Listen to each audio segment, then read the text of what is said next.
2. Work is worship. In Scripture, work and worship are not enemies.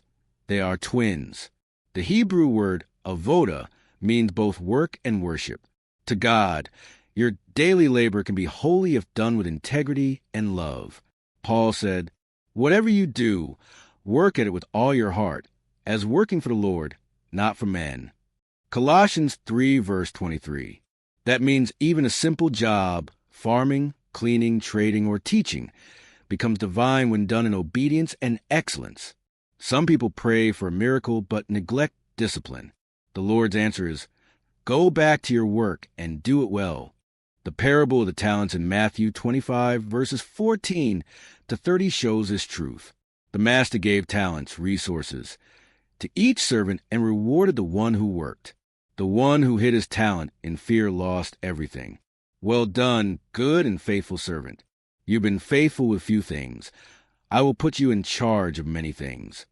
Matthew 25, verse 21. Faithfulness over small things is the doorway to bigger blessings. 3. Diligence requires patience. Some people give up too early.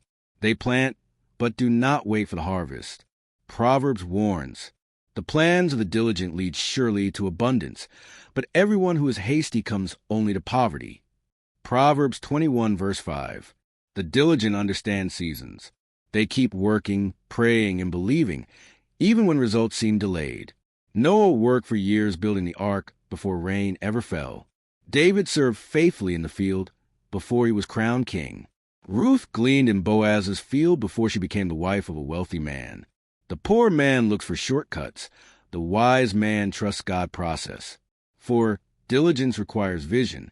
God gives you the power to work, but you must have a vision to direct that power. Without purpose, effort becomes wasted energy. Where there is no vision, the people perish. Proverbs 29, verse 18. Ask God for a vision of what he wants you to build, a business, a skill, a ministry, or an idea. Then work with discipline and faith.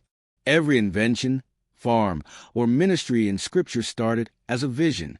Nehemiah saw the ruins of Jerusalem and decided to rebuild. The walls rose because one man refused to be idle. When you wake up daily with divine purpose, poverty loses its grip. Spiritual lesson. Poverty flees from the diligent. Laziness closes heaven's doors. The blessing of God multiplies where hands are active, faithful, and obedient. Seest thou a man diligent in his business?